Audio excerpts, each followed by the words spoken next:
the pretty girl. Welcome to my channel. I'm Kenna and I'm a Cameroonian YouTuber based in Douala, Cameroon. When you see the smile on my face, it means it's grinding time. Guys, you know that this big smile on my face, it's always time to grind. Oh my god, guys, I just want to first of all comment about my last story time.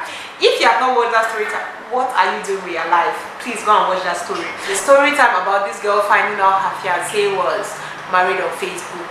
As in, if you have not watched that story, what are you doing with your life? Please go and watch it. So a lot of you sent me your stories. Let me not say a lot, like 6 people sent me their stories, and these stories were juicy and very interesting. But guys, I just decided that I don't want this channel to be, you know, the We Hate Men channel, that channel where we're grinding and just saying the evil things that men do. I don't want this channel to be like that, so I'm not going to be saying all your stories. But this story I'm going to talk about today is one story that really stood out to me, and I just decided that I should come and say, because this lady, she actually wants, I think she would need to hear more of what other people think. So yeah, because this is like something that is still ongoing, so I think she need to hear what other people think. That's why I'm bringing it to you, so you people can tell me what you think in the comment section. I'm sure she's going to watch it and read this, and it might just help her. Okay, so this subscriber of mine, she's not a Cameroonian, she's from another African country, but she's based in the UK, and she just explained her story to me, and it touched me, and I really felt bad. So yeah, this is me sharing her story to you today. Yeah, she's a single mom, she's based in the UK, and she met this guy at the baby shower. So she went for this baby shower. I don't remember if she said she did the baby shower or so, but she met this guy. This guy came for the baby shower. That's where she met this guy, and the guy was just like, baby, how far, baby. A Cameroonian guy. The guy was just trying to chat her up. This is like not a young guy, he's not below 30, he's like a full grown man. So this guy was chatting her up, and she was just like, no, please, and my head is not there. The guy tried to chat her up, she was like, my head is not there. So when she was about to leave, this guy's like, okay, let's exchange numbers, at least we can talk to each other. The fact that your head is not there does not mean that we cannot talk. So she was like, okay, I'm a single woman, it's not like I'm married or I have a boyfriend somewhere. I'm a single woman, so obviously I can give you my number. So she now gives her number to this guy, and she said, this was sometime last year, and she said they just started talking on the phone like friends, but the guy would still be chatting her up one time like, hey baby, how far, and she was like, no, papa, I beg, first pack fine, my head is not there, I don't like you like that. So she said they were just talking, and then last year Christmas period, now the guy is like, he wants to go to Sweden for Christmas with his family, and she's like, okay papa, safe journey, enjoy your Christmas with your family. When that uncle came back from Christmas, she said the uncle kept pushing, like if the uncle was putting power like 50 on 100 before, uncle put down 110 power to push, like, auntie, I like you now, I like you, I've been hustling you for so long. Africa, what you would like to do hard to get, but you cannot do hard to get to this level, auntie, just accept me now, accept. So she said the guy put power. She was like, okay, oh uncle, it's okay, it's okay, we can start something. But like before they want to start something now, auntie is asking him like, my brother, come like that. You see, this you are a man, as in an adult man, a big man. You're not a baby, a small baby boy. How come you're not married, you don't have children or anything? What is going on there? As in, what is going on there? So uncle now, he starts explaining his story. He's like, you know, I got married to a lady, a Cameroonian like myself, back in Cameroon. We have 2 children, but we have divorced. So I carried my 2 children and I gave them to my sister in Sweden. That is why I told you that I was going for Christmas in Sweden. The girl's like, huh? Really? But she's like, she's first of all doubting, like, which mother is going to leave her baby to go, to not be by her side? But she was like, anyway, women are different. Maybe in Cameroon, the Cameroon law, a man can take the baby and go. So she was like, okay, no problem. So yeah, that was how it was, and they started dating. So she said, as they were together, this uncle was just so hot, you know, like this uncle just get up and he's like, I want you to meet my mom, I want you to meet my dad, I want you to meet my family, I want you to talk to this one, I want you to talk to that one, but she's like, uncle, please, we've just started dating now, take it easy, you cannot be hustling me like I'm be putting too much force like that. Please, first of all, wait, why are you in such a big hurry? Wait, I'm not going anywhere, we're here now, we're still together, when time comes, we're going to meet. So she said this uncle is always putting power, like, I want you to, and she's just like, no, take it easy. So she said they were dating and things were going on, and she's like, this guy was in the university, he was doing his PhD, so the guy lives like 1 hour away from her. So this guy will always talk to her they talk on the phone all the time when the guy's not around. So she said one day she just sat and she was like, she called the guy and she's like, uncle, please give me your name now. Give me your name. You know that we're not from the same country, so it's really difficult for me to pronounce your name. Please, can you spell the name? Let me be learning how to pronounce my maybe future husband's name, because we're getting serious, okay? Then now this guy gives her the name. She says something just told her, go on Google, just go and search about this your boyfriend. She said she went on Google. She searched, and when she searched, she saw that this uncle was married in Sweden. No, uncle is married in Sweden. He has 2 children in Sweden, and the children live with his wife, not his sister or his wife. Hey, she was like, Jesus forbid, what is this? She was in so much shock. She was like, no, let me calm down first, let me calm down. She now takes the wife's name from all the research and says, let me search her on Instagram, let me see, maybe truly they are not together, maybe there's something that this man is not telling me, I don't know, let me just search, maybe truly they are not together. So she said she took down the name, just took the name, copied it on Instagram. Boom!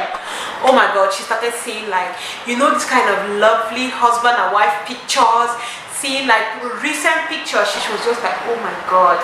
So in that anger, she now calls the guy and she's like, hello, what the? How did it? So you're married, uncle, you're married, you're still happily married, and you'll be lying to me? How much? Oh my God. She was just back talking and screaming at this guy, and the guy was like, no, don't believe Google, don't believe what Google is saying, don't believe what Instagram is saying.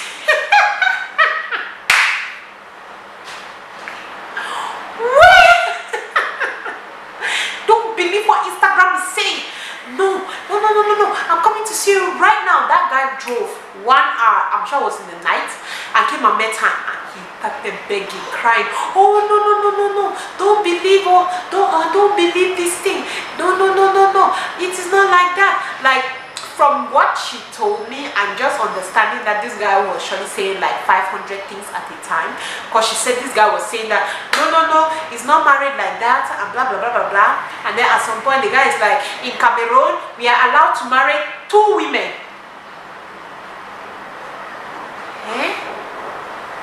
I was like, in Cameroon, yeah, we are allowed to marry 2 women if your wife is in accordance to that, but I am not sure your wife is in accordance to that. So what are you saying? So she said she's from a Muslim background, so when the guy said in Cameroon you can marry 2 women, inside her head she's just like, okay, my uncles have 2 wives, I know my aunties who are married to men who have 2 wives. In our culture, it's normal to have people who have 2 wives, so maybe Cameroon is like that, maybe it's a normal thing like that. There's no monogamy or there's no monogamy or polygamy. Yeah. So that's what she said. She's like, maybe. So after they went up down, the guy finally convinced her, and she was just like, okay.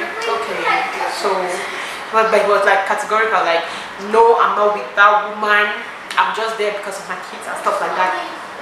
So she said, okay, they continued dating, they were still together, they stayed together and just stuff like that. And that guy, he actually introduced his brother to her. He introduced probably, I don't know, I cannot quite remember, I think his sister or his cousin, something like that, introduced them to her. She also introduced her kids to this guy, because the guy kept pushing and the guy was like, I want to be your kid's father, I want to be your kid's father, and she kept refusing, and she got to a point that she was like, okay, we're getting serious, so I can introduce my kids to you, but please don't come and do papa. You are just my kid's uncle for now. Don't come and start pressing yourself. So she said they dated for some time, and then just before this lockdown, she said the guy received the call. The guy was with her since before the lockdown. They had closed schools and stuff like that. Before the lockdown in the UK, that started easing on schools and stuff. So the guy was basically staying in her house, and she said one day the guy received a call from his friend telling him that one of his children, social service, had taken the child. Just a story like that, and that guy grew so mad. The guy was so furious. The guy was like, I'm going now, to Sweden. Like, that was, she says it was the day before the lockdown had to start.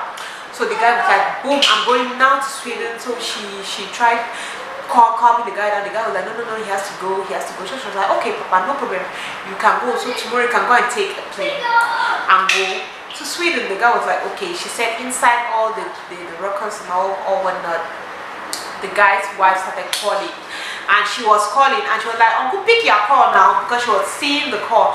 And the guy's like, no, I don't just want to talk to her, I'm so mad, what has she done, blah blah blah. She was like, Uncle, pick your call. He was like, no, I don't want to be disrespectful to you, so I cannot pick the call. She was like, Uncle, pick your call. Uncle said, no, I will not pick my call. He kept just turning around and like, oh, I'll pick the call.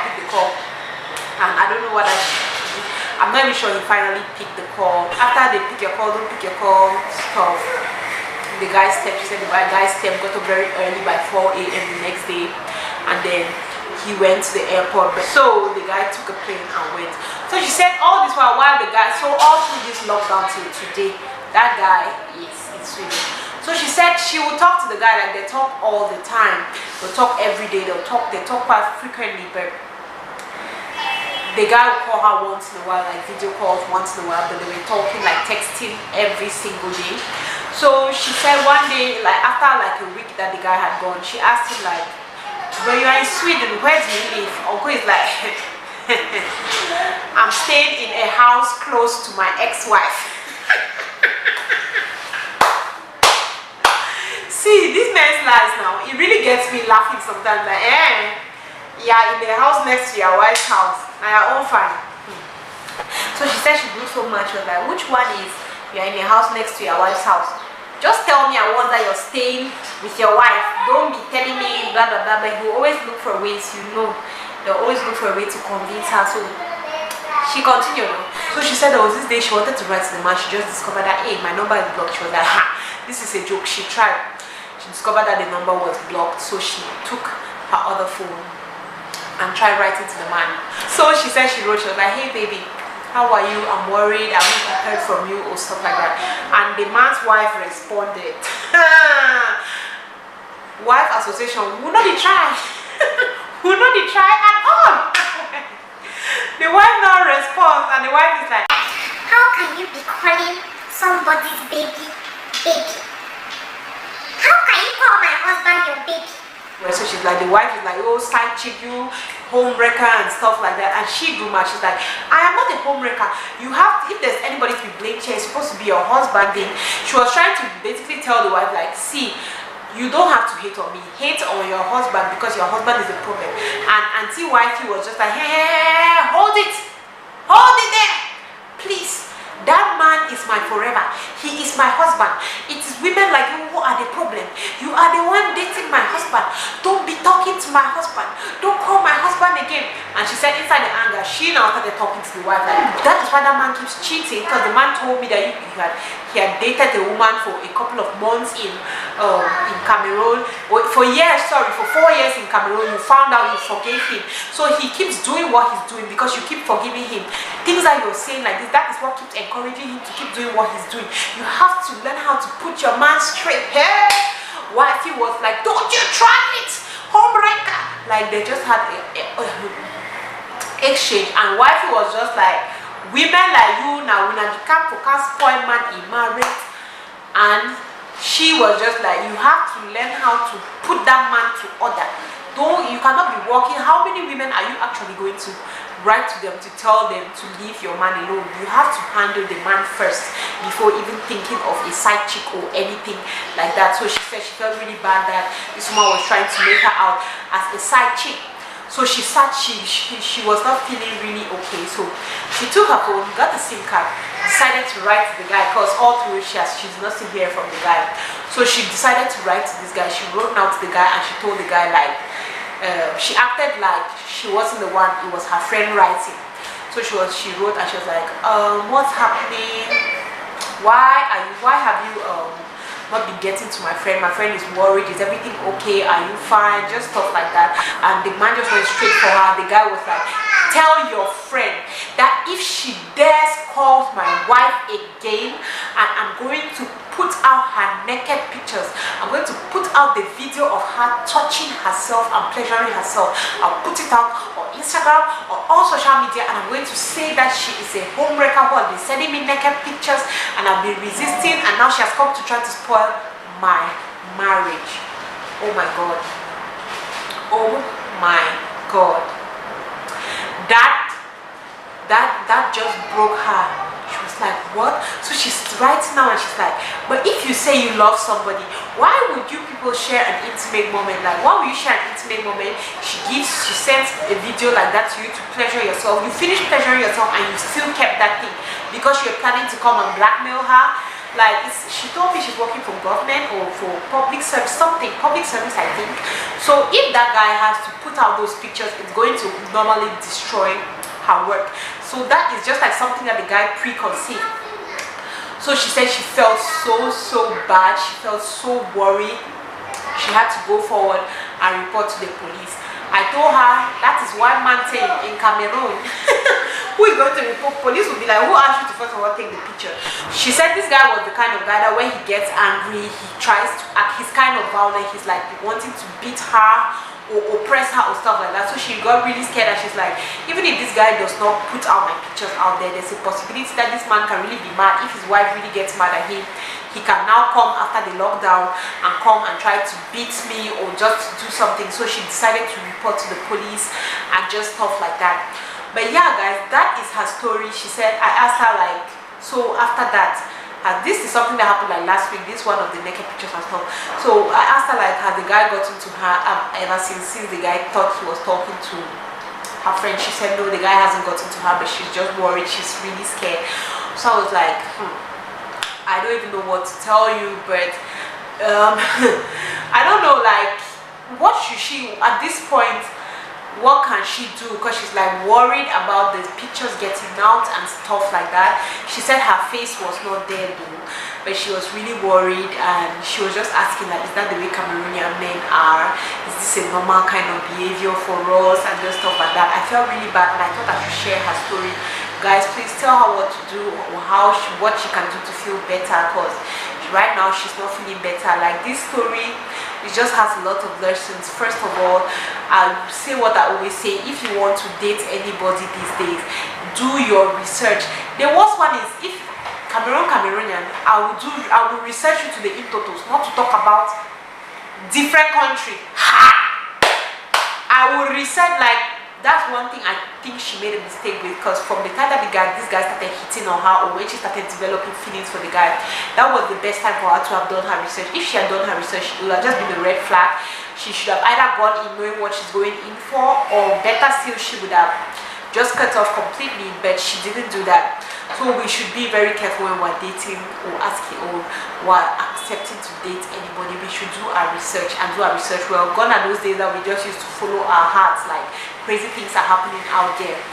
And then for this thing of nudes, me, I don't even like talking about it, because this nude story, Cameroonians, I don't know why we are like that. Why is it that you're going to spend a great time with somebody, you share something special with somebody, a special moment with somebody, and then you now come and you you want to use that thing against the person. It means you do not just love that person, it means you are using that person, and that is really bad.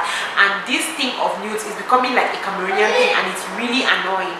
Anyway guys, that is her story. I hope this story helps somebody. I hope we're learning lessons from all these stories. It's not just for fun, guys. We have come to the end of the story. Thank you guys for watching. I hope you enjoy watching this one, and I'm going to see you on the next one. Love you. Bye.